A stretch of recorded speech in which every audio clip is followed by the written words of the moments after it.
सादर जय श्रीमान नारायण।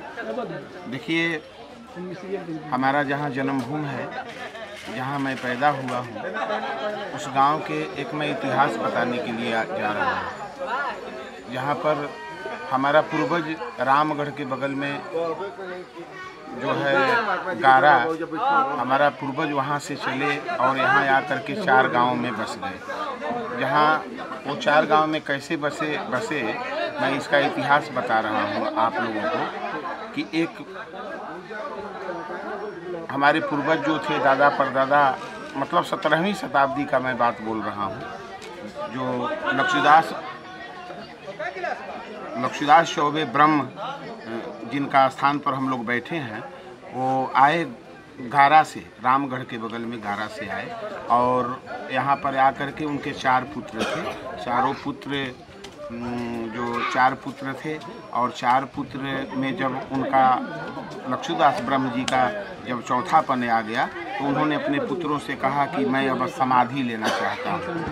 तो पुत्र चारों क्या किए कि कहे कि कैसे समाधि लेंगे। तो मैं चल करके अपने स्थान पर, यही जो ब्रह्म स्थान पर हम लोग बैठे हुए हैं, यहीं पर आए और चारों पुत्रों को बुलाए और कहे कि मैं यहीं से स्थान पर समाधि लेना चाहता हूँ।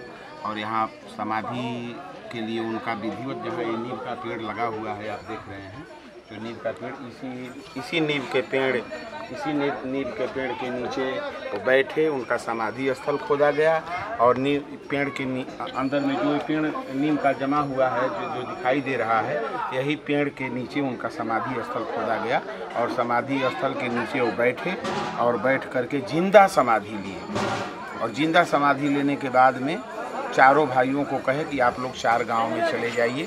4 भाई जो हैं, एक पानापुर गांव है, यहाँ पर एक भाई रह गए, एक भाई हमारे गांव जो हमारा जन्मभूमि है वहाँ पछहरा रह गए, और एक भाई जो है प्योंदी, चेनारी के बगल में प्योंदी, वहाँ पर चले गए, और एक भाई जो है रोहतास जिला में बिलासपुर जो है, आलमपुर चोरबड्डी के पास रोहतास जिला में बिलासपुर गाँव है, वहाँ पर चले गए और चारों भाई समाधि दे करके चले गए। उसके बाद में कुछ दिनों के बाद, कुछ साल बीत गया, उसके बाद में चारों भाई के दिमाग में आया कि चल करके देखा जाए कि सच में समाधि में वो बैठे हैं, किस प्रकार से बैठे हैं।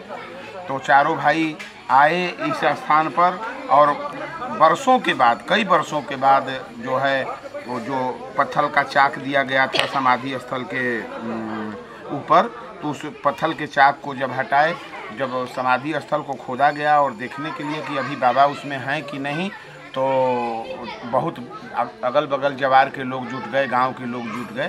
तो देखने के लिए जब वो चाक हटाया गया समाधि स्थल से, तो उन्होंने क्या किया कि सबको तो दर्शन नहीं दिए, लेकिन चारों पुत्रों को दर्शन दिया उन्होंने। और चारों पुत्रों को दर्शन दे करके और उन्होंने कहा कि पुत्र, आप लोग ये बड़ा गलत काम किए हैं, क्योंकि हमारा समाधि नहीं खोलना चाहिए।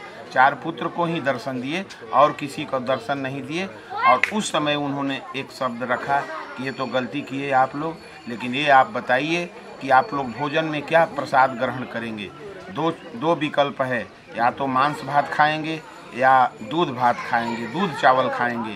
तो चारों भाइयों ने निर्णय लिया कि नहीं, हम लोग मांस नहीं खाएंगे, हम लोग दूध भात खाएंगे। और उन्होंने आशीर्वाद दिया चारों भाइयों को और फिर पुनः समाधि में बैठ गए और पुनः समाधि दे दिया गया।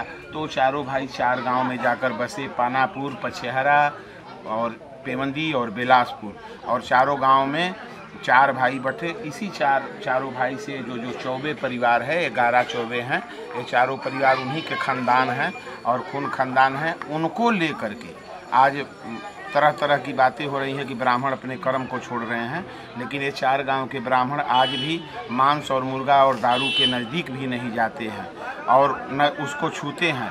अगर कोई छूता भी है तो उसका प्राण चला जाता है, वो जिंदा नहीं रहता है। इनका ये आशीर्वाद है, इनका ये इन्होंने वरदान देकर गया कि आप लोग अगर मांस छुएंगे भी तो आपके सारे खानदान को नष्ट कर दूंगा। तो ये बाबा, इनकी इतनी शक्ति परंपरा है। इनके खानदान में एक से एक बड़े बड़े विद्वान हैं जो शास्त्र मत को जानने वाले हैं। इनके परिवार में इनके पुत्र नाती बड़े बड़े विद्वान हैं और इन्होंने आशीर्वाद दिया।